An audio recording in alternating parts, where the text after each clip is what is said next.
میخوایم بریم ادامه ویدیو، وقت رو تلف نکنیم.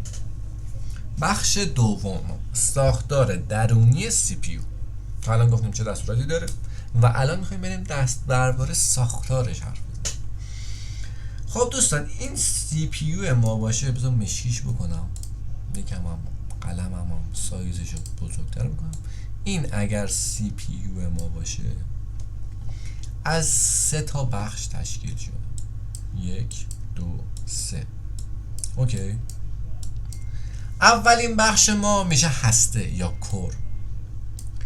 دومین بخش ما میشه ترد یا همون رشته. سومین بخش ما میشه کش. سال کش رو CH می نویسم که با کور یا همون هسته قاطیش نکنید. نمی‌نویسیم CPU. خب الان بریم یه مقدمه بگم، بعد بریم سراغ توضیح.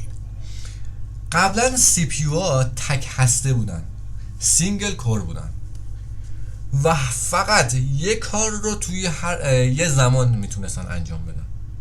اما با نیاز روز افزون به قدرت پردازش موازی، یعنی موازی یعنی میدونید دیگه، یعنی همزمان چند کار انجام میشه، معماری سی پی یو متحول شدن و عوض شدن. حالا حتی گوشی هامون هم چند تا سی پی یو دارن و چندین سی پی یو تشکیل شدن. خب بریم دوستان درباره کور حرف بزنیم یا همون هسته. کور چیه؟ هر هسته یا کور، تصور کن مثلا وایسید اینطوری بهتون بگم، یه سی پی یو از واحد کوچیکتر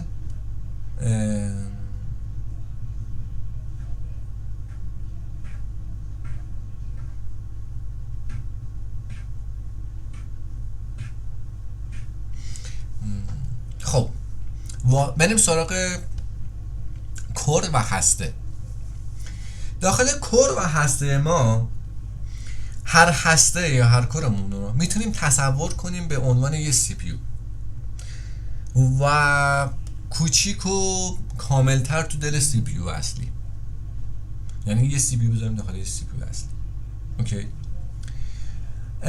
هر هسته قابلیت انجام یه چرخه کامل رو داره بچه. چرخه کاملمون چی بود؟ fetch, decode, execute, write back. هر هسته این قابلیت رو داره به صورت مستقل. اینم در نظر بگیرید، به صورت مستقل. بنابراین هر چی تعداد هسته ها بیشتر باشه، سی پی یو میتونه تعداد بیشتری از تسک ها رو به صورت همزمان انجام بده.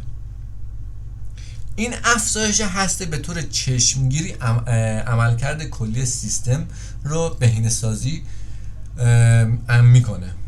برای چند هسته بودن مولتی تردد اپلیکیشنز بهتر کار میکنه.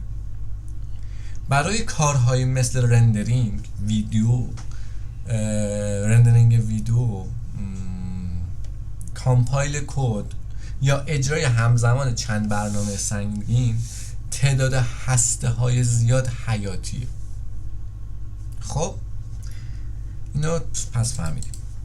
بریم دنبال ترد یا همون رشته ها. ترد، حالا بنویسیم میگم ایشون رشته ها. مسیرهای پردازشی مجازی یعنی چی؟ رشته رو میتونیم به عنوان یه مسیر پردازشی مجازی درون یک هسته یا کور تعریف بکنیم.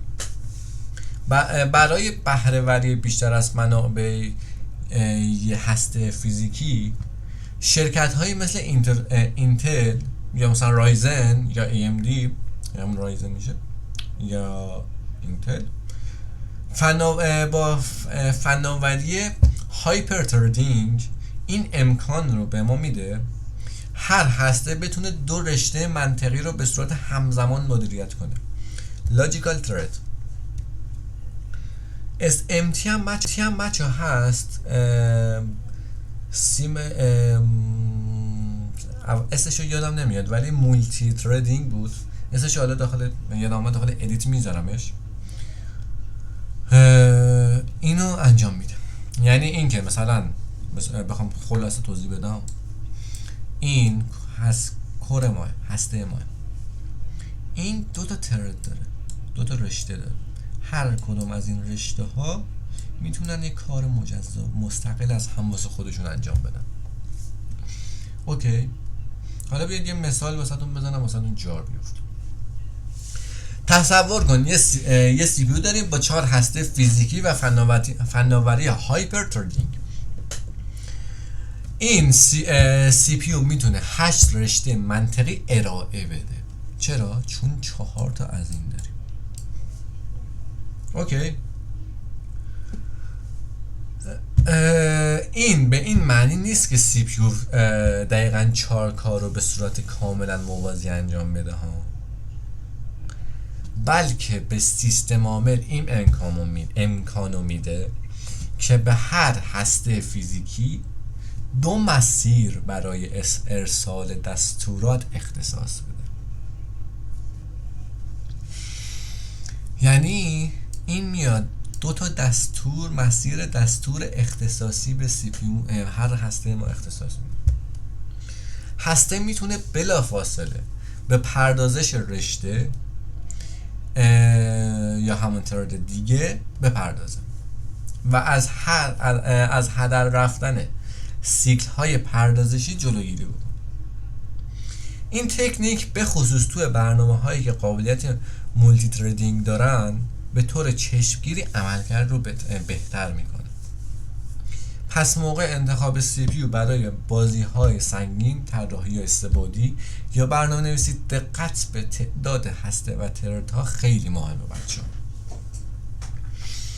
خب برسیم به قسمت بعدی ما که خیلی دوستش هم دارم، کش. خب فکر نکنم واسه کش بتونیم خیلی جا داشته باشیم. من اگه زوم بکنم بیارمش مثلا اینجا رو واسه کش توضیح بدیم. خب کش اصلا نیست. انقدر ویدیو سنگین نیست. میخوام خیلی روون بهتون توضیح بدم، برای همین یکم خسته شدم حقیقتشو بخواید. خب کش چیه؟ حافظه فوق سریع سی پی یو میشه کش. برای اینکه به نهایت سرعت تو پردازش سی پی یو برسه نمیتونه نسبت به رم هر بار برای دریافت ها بره سراغ رم. یعنی اینکه مثلا به خاطر اینکه به سرعت خیلی زیادی برسه نمیاد هر بار که یه داده رو میخواد بفهمه بره سراغ رم برگرده و از حافظه کش استفاده میکنه. به همین خاطر سی پی یو سرعت کش فوق العاده سریع و کوچیکی به اسم کش رو داخل خودش ذخیره داره. کش رو بذارید بساتون یه جور دیگه توضیح بدم. یکم مثل میگم گیج بشید. الان با این توضیح که دادم، این منم، این اتاق منه. من اینجام نشستم دارم واسه شما ویدیو ضبط میکنم. اینم میزمه مثلا. حالا این ولش کن. این درش، این دره اینجا میاد میره تو آشپزخونه. اینم مثلا سینک. من اینجا بخوام برم هر بار آب بخورم بیام، حالا اینم نه، هر بار بخوام آب برم بخورم بیام، این که 2 بار این مسیر رو میرم 2 بار میرم 1 2. حالا من 4 بار بخوام آب بخورم، چه مسافتی رو باید برم بیام؟ به جاش میام یه بطری آب معدنی میذارم اینجا، از اینجا آب میخورم. این دقیقاً بطری آب معدنی ما میشه کش ما.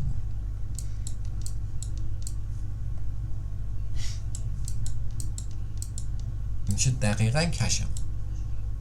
اوکی، امیدوارم با این فهمیده باشید که کش چیه.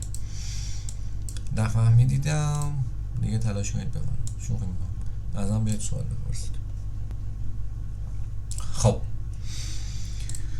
نفهمیدم بگه به کتفم. خب بیایم درباره کش داشتیم صحبت می‌کردیم. کش مثل یه میزه کار کوچیک و دم دستی، یه مثال دیگه برای مغز میمونه. اطلاعاتی که از سی پی یو به طور مکرر بهشون نیاز داره یا احتمالاً به زودی بهشون نیاز داشته باشه رو تو کش نگه میداره. این کار باعث میشه زمان دسترسی به داده ها خیلی کم بشه. خب و سرعت پردازش ما بسیار بره بالا. حافظه کش داخل چند سطح وجود داره و سازماندهی شده که هر سطح سرعت و ظرفیت متفاوتی داره بچه. خب اولین سطح ما میشه L1 کش. L1 سطح 1 کوچکترین و سریعترین واحد سطح کش ما میشه L1 که مستقیما روی هر هسته سی پی یو قرار داره. L1 خودش به دو بخش تقسیم میشه بچه. اینستراکشن کش دستور، اینطوری بگیم بهتره، برای ذخیره دستورالعمل ها و دیتا کش داده برای ذخیره داده ها. سرعت دسترسی L1 تقریبا با سرعت خود هسته برابر. L1 مساوی است با یک کور یه هسته. اوکی. خب بعد میشیم L2. L2 کش سطح دوم ما بزرگتر و کمی کنتر از L1 بچه ها، اما همچنان خیلی سریع. هر هسته معمولا کش L2 مخصوص به خودش رو داره. پرکور L2 کش هم بهش میگن. این سطح به عنوان یه بافر بین L1 و L3 عمل میکنه. دوستان یه بافر بین L1 و L3 یعنی نقشه دیگه، یه چطوری بگم، نقشه یه آدم واسطه تقریبا داره تقریبا. خب حالا L1 چیه نمیشه؟ مثلا بنویسیم که L1 و 2 با هم L1 و 3 با هم فاصله 1 و 3. آره بعد میشه L3 کش سطح 3 بزرگترین سطح کش و کنتر از L1 و L2 اما همچنان 10 برابر سریعتر از رمه. معمولا به صورت کش مشترک شیر کش بین تمام هسته ها عمل میکنه. یعنی این سه تا هسته داشته باشیم، L3 هاشون با هم مشترکن. این کش به عنوان یه منطقه همکاری برای هسته ها عمل میکنه و داده هایی که بین هسته ها به اشتراک گذاشته میشن رو داخل خودش نگه میداره. تو بعض از معماری های جدید تا من نگاه کردم حتی کش L4 هم میتونه وجود داشته باشه. یعنی یک کشی به وجود آوردن L4 ولی فعلا اطلاعات کاملی دربارش به دست نیاوردم که بخوام خیلی بهش واسهتون توضیح بدم و نخواستم اطلاعات ناقص خدمتتون ارائه بدم. خب هرچی ظرفیت کش بیشتر باشه سی پی یو میتونه داده های بیشتری رو نزدیک خودش نگه داره و کمتر نیاز به مراجعه به رم ما داره که این امر یعنی عملکرد سریعتر، روانتر، به خصوص توی بازی ها و برنامه های سنگینی که به دسترسی های مکرر داده نیاز دارن انجام میشه. خب کشم فهمیدیم دوستان. سی پی یو یه بخش دیگه داره که شاید کمتر دربارش بدونید بهش میگن معماری سی پی یو. معماری سی پی یو چیه؟ معماری سی پی یو یعنی طرح کلی ساختار و نحوه ارتباط اجزای داخلی پردازنده. این شامل نحوه طراحی هسته ها، این طراحی، نوع طراحی، سیستم کش، نوعی که مثلا کش هستش، واحد کنترل LAU و حتی نحوه ارتباط با حافظه و بقیه قطعات سیستم میشه. خیلی مهمه. هر نسل جدید سی پی یو معمولاً با یه معماری جدید یا بهینه سازی شده همراهه. مثلا در حالی که تو دو سی پی یو با فرکانس یکسان ممکنه تو نسل‌های مختلف باشن، سی پی یو با معماری جدیدتر میتونه تو هر سیکل کلاک حالا بهش بگیم دستورات بیشتری رو اجرا بکنه. یعنی آی پی سی بالاتر رفته. خب اوکی، این پیشرفت های معماری هستن که باعث میشن پردازنده ها یه جدیده پردازنده های جدیدتر حتی با فرکانس های مشابه عملکرد بهتری داشته باشن. شرکت های مثل اینتل و AMD به طور مداوم در حال توسعه معماری های جدیدتر هستند تا کارایی، مصرف انرژی و قابلیت های پردازنده رو بهتر بکنن. اینم از طرح و نقشه سی پی. دوستان این ویدیو خوشبختانه یا متاسفانه این بخش دومش بود و تموم شد و خیلی حس میکنم ویدیو طولانی بشه، بخوام بخش‌های سوم و چهارم و پنجم بهتون توضیح بدم، چون خودشون یه دنیای متفاوتن. پس خیلی ممنونم تا اینجا ویدیو رو نگاه کردید. خیلی خیلی ممنونم، قدردان این لطفی که به من میکنید هستم و امیدوارم به دردتون بخوره آموزشایی که میذارم و ویدیوهای بعدی رو حتما ببینید، لایک بکنید. من خیلی انرژی میگیرم، ویو بخوره انرژی میگیرم، نگاه میکنم من تمام چیا رو. کامنت بذارید، هر سوالی داشتید من در خدمتتون هستم. لایک فراموش نشه، زنگوله بغل ویدیو رو بزنید که هر ویدیو جدید گذاشتم متوجه بشید. دوستتون دارم، تا ویدیوی بعدی پارت دوم. خدافظ.